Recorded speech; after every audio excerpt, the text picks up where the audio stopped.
Hi, my name is Priya and welcome to this video. यहाँ पर हम बात करते हैं डेली यूजेस से रिलेटेड उन सारे सेंटेंसेस के बारे में जो बहुत ज़्यादा यूज़ किए जाते हैं। आज हम बात करने जा रहे हैं प्रेजेंट परफेक्ट टेंस के बारे में। जैसे कि हमने ऑलरेडी दो टेंस कवर कर लिए हैं, प्रेजेंट इंडेफिनिट और प्रेजेंट कंटिन्यूअस, और बहुत इजी ट्रिक से हमने समझा है कि हम कैसे इसका यूज़ करेंगे, कैसे सेंटेंसेस बनाएंगे बिना ग्रामर के। तो यहीं पर अगर मैं बताऊं कि प्रेजेंट परफेक्ट टेंस के बारे में भी बताया गया है, ग्रामर में है कि जिन सेंटेंसेस के लास्ट में चुका है, चुकी हैं, चुके हैं, लिया है, दिया है, किया है का साउंड आता है, वो प्रेजेंट परफेक्ट के सेंटेंसेस कहलाते हैं। वेल, इट्स गुड कि आप इसको याद रख सकते हैं, बट मोर देन दिस आप इस बात को याद रखें, जो भी रीसेंट का मतलब होता है हाल ही में, रीसेंट कोई काम हुआ है, अगर उसके बारे में आपको कुछ भी जानना है तो आपको प्रेजेंट परफेक्ट टेंस की ही हेल्प लेनी है। और have has as a helping verb के रूप में हम इस फॉर्मूले को देखते हैं कि कैसे हम सेंटेंसेस बनाएंगे। हाँ, एक बात बहुत ज़्यादा इम्पॉर्टेंट है, जो है वर्ब की थर्ड फॉर्म। अब हमेशा याद रखें, परफेक्ट में वर्ब की थर्ड फॉर्म ही आती है, वो चाहे प्रेजेंट परफेक्ट हो, पास्ट परफेक्ट या फ्यूचर परफेक्ट की क्यों ना बात हो, लेकिन परफेक्ट में हम हमेशा वर्ब की थर्ड फॉर्म ही यूज़ करते हैं। और थर्ड फॉर्म का मतलब ये नहीं है, जैसे कि बहुत सारे स्टूडेंट्स ये भी कंफ्यूज आते हैं कि क्वेश्चन में हम सिर्फ थर्ड फॉर्म का यूज़ करेंगे। नो, क्वेश्चन में, आंसर में, नेगेटिव, तीनों जगह पर आपको वर्ब की थर्ड फॉर्म का ही यूज़ करना है।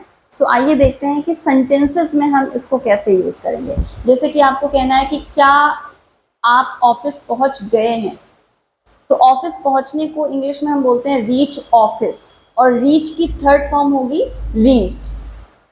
Have you reached office? मैं ऑफिस पहुंच चुका हूं, आई हैव रीच्ड ऑफिस। मैं ऑफिस नहीं पहुंच चुका हूं, I have not reached office.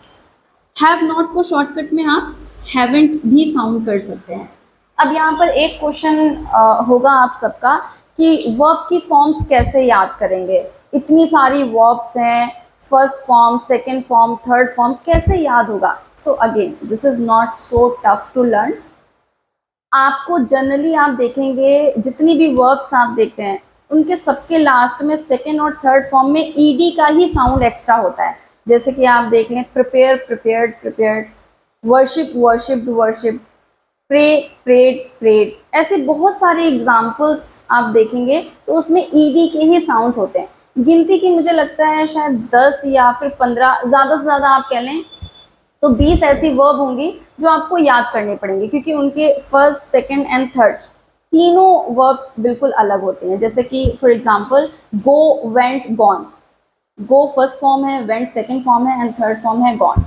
Take, took, taken, ऐसी 15 से 20 वर्ब हैं, आप अलग से नोट कर लें एक नोटबुक में, और उसको बस याद करना है। क्योंकि हम बहुत बार ये बर्डन ले लेते हैं, इतनी सारी वर्ब हम कैसे याद करेंगे, तो इतने सारे के चक्कर में फिर वो थोड़ा सा भी नहीं हो पाता है। ये बहुत ईजी सी ट्रिक है।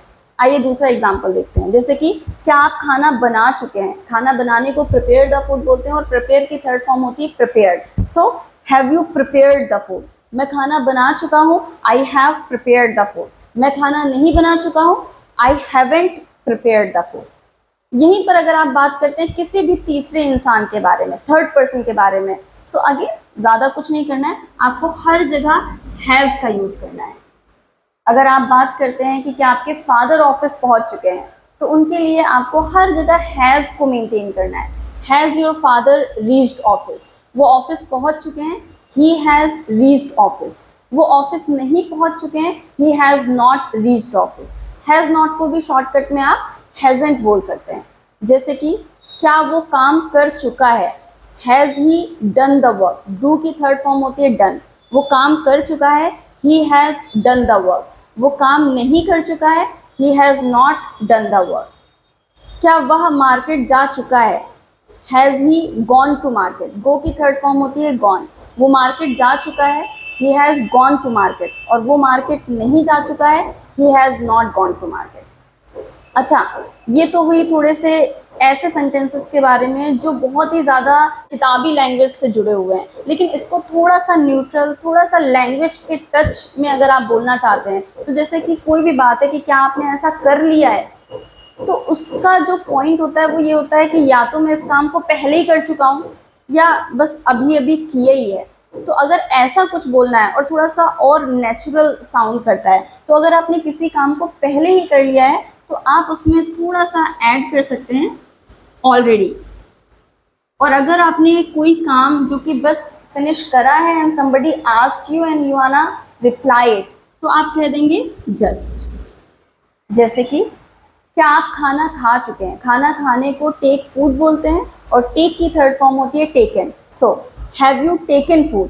अब इसके दो तरीके से आप आंसर कर सकते हैं। जैसे कि मैं पहले ही खाना खा चुका हूँ, बिकॉज हमने यहाँ पर बात की है रीसेंट पास्ट, हाल ही में थोड़ी देर पहले कोई काम हुआ है और उसकी अपडेट, उसके बारे में कुछ जानना चाहते हैं, और आपको खाना खाए हुए 1 घंटे में या थोड़ा सा टाइम हो चुका है, तो आप वहाँ पे कह सकते हैं already I have taken food.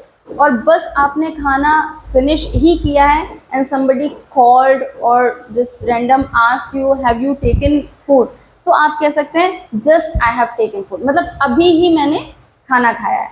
और नेगेटिव में भी मैंने खाना नहीं खाया है, तो हम जो नेचुरल साउंड करते हैं, जो हिंदी हमारी है, वो हम कहीं ना कहीं ऐसे बोलते हैं कि मैंने अभी तक इस काम को नहीं करा है, मैंने अभी तक खाना नहीं खाया है। अगर हम कहें आई हैवंट टेकन फूड, तो वो अभी तक का पॉइंट नहीं आता है। तो अभी तक को इंग्लिश में हम बोलते हैं येट या तो फिर सो फार।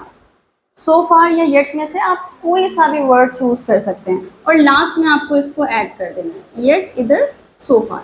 तो जैसे कि मैंने अभी तक खाना नहीं खाया है, I haven't taken food yet, I haven't taken food so far. तो कोई भी बात, क्या आपने ऐसा कर लिया है, मैंने कर लिया है, या मैंने अभी तक नहीं किया है, आप इसी फॉर्मूले को यूज़ करके बोल सकते हैं। एक लास्ट एग्जांपल और हम सेट कर लेते हैं, जैसे कि क्या आपने काम पूरा कर लिया है? काम पूरा करने को कंप्लीट द वर्क बोलते हैं और कंप्लीट की थर्ड फॉर्म होती है completed. So have you completed the work? और आपने अगर उस काम को पहले ही पूरा कर लिया है तो आप कह सकते हैं already I have completed the work. और अभी आपने कुछ टाइम पहले ही उसको पूरा किया है तो आप कह सकते हैं just I have completed the work. और आपने अभी तक उस काम को किया ही नहीं है तो आप कह सकते हैं I haven't completed the work yet. So ये था present perfect tense. I hope आपको ईजिली समझ में आया होगा। And if you like this video, so please do subscribe and share.